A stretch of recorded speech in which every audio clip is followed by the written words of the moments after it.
नमस्कार सम्मानित साथियों, आज मैं आपसे बात करना चाहता हूँ इस बेमौसम बरसात की।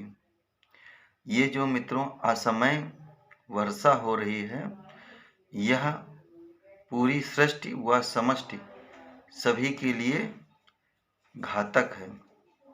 मित्रों, आखिर ये क्यों हो रही है? इस पर हमें ध्यान देने की ज़रूरत है। यदि हमने इस पर ध्यान नहीं दिया तो यह आगे चलकर और विकराल रूप धारण कर लेगी।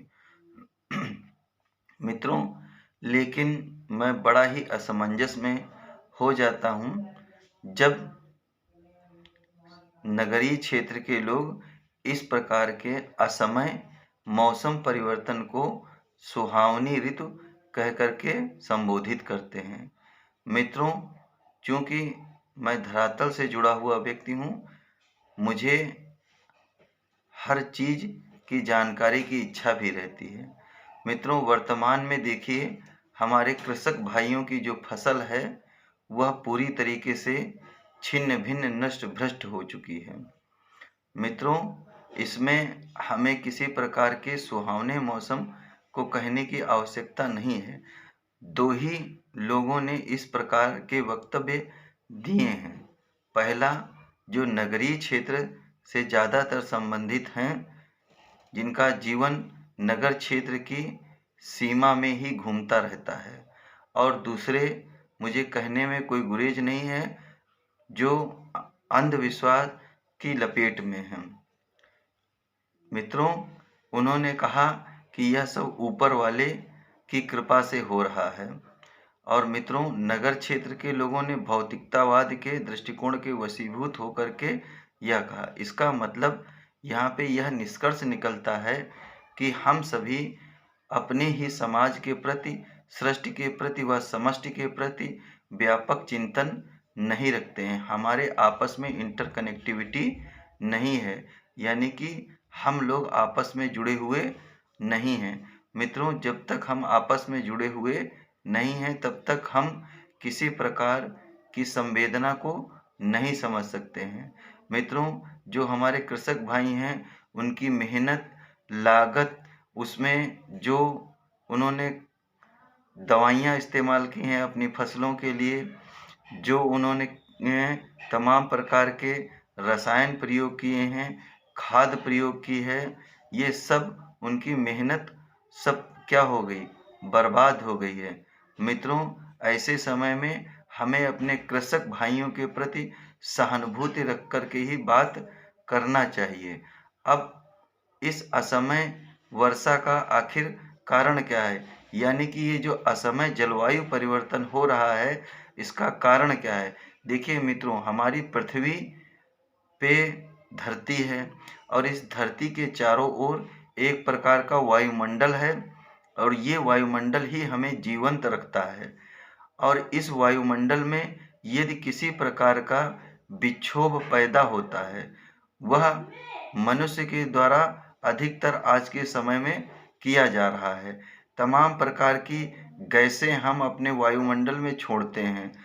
इन वायुमंडल की गैसों के कारण जलवायु परिवर्तन हो रहा है, और यह जलवायु परिवर्तन हमें विनाश की ओर ले जा रहा है। मित्रों, अब हमें यह चिंतन करने की आवश्यकता है, इस जलवायु परिवर्तन में किस प्रकार सुधार किया जाए।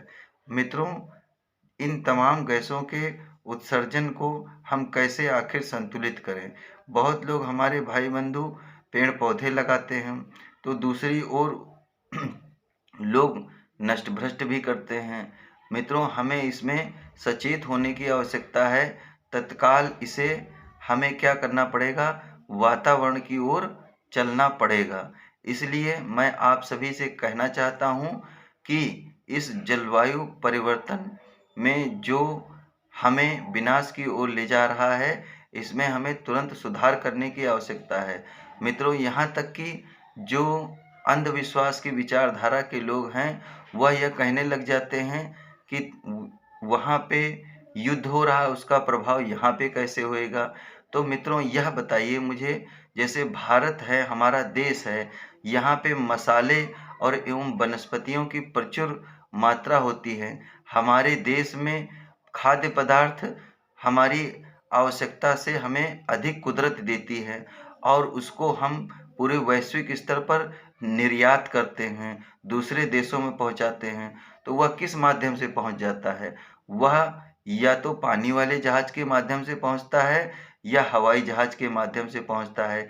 इसी प्रकार जब हम जलवायु में क्या कर देते हैं, वह पृथ्वी के वातावरण में क्या कर देते हैं, हम अनावश्यक रूप से गैसें छोड़ रहे हैं, कहीं मिसाइल दाग रहे हैं, कहीं बम दाग रहे हैं, अनावश्यक रूप से जो फैक्ट्रियों से निकला हुआ बाई प्रोडक्ट है उसको अव्यवस्थित तरीके से हम नदियों में प्रवाहित कर देते हैं।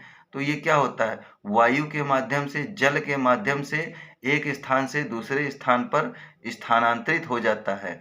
अब हमारे देश में क्या होता है, जब जैसे मौसम बंगाल की खाड़ी से उठता है और फिर वह क्या होता है, हमारे उत्तर भारत को पूरा सिंचित करता है। इसी प्रकार से क्या होता है, विश्व में कहीं पर भी किसी प्रकार का भी यदि मनुष्य अव्यवस्थित कार्य करता है तो उसके कारण जलवायु परिवर्तन होता है। मैं यह नहीं कहता हूँ कि हम विकास ना करें, विकास करने के साथ साथ में जो हमारे बाई प्रोडक्ट हैं, यानी कि जो हमारे उत्पाद के साथ प्रति उत्पाद हैं, यदि इन प्रति उत्पादों का हम सही से प्रबंधन करें तो हम जलवायु परिवर्तन से बच सकते हैं। इसके साथ साथ ही हम ऊर्जा के नवीनीकरण स्रोतों पर ज़्यादा ध्यान देने की हमें ज़रूरत है।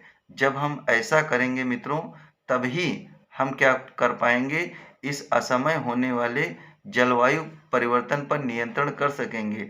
सब कुछ मनुष्य के हाथ में है, ऐसा नहीं है। प्राकृतिक परिवर्तन होते हैं, कुदरती परिवर्तन होते हैं, लेकिन वह परिवर्तन कुदरत की आवश्यकता के अनुरूप होते हैं। लेकिन मनुष्य यदि इन जलवायु परिवर्तनों में अपना गलत इस्तेमाल करके प्रयोग करता है, कुदरत की नेमत को गलत तरीके से इस्तेमाल करता है, तो क्या होता है, ये जलवायु परिवर्तन होता है। इसमें असमय बारिश, असमय गर्मी और तमाम प्रकार के जलवायु परिवर्तन हो जाते हैं। मित्रों, मैं यहाँ पर यही कहना चाहता हूँ कि हमें इस जलवायु परिवर्तन को आपसी प्रयास व जन जागरूकता के माध्यम से सुदृढ़ करना होएगा, सही करना होएगा, संतुलित करना होएगा। हम किसी के सहारे ना बैठें, अपनी वातावरण और अपनी जलवायु को पुनः समय के चक्र के अनुसार संचालित होने में अपना योगदान दें। मित्रों, इसी के साथ मैं अपनी वाणी को विराम देता हूँ। धन्यवाद।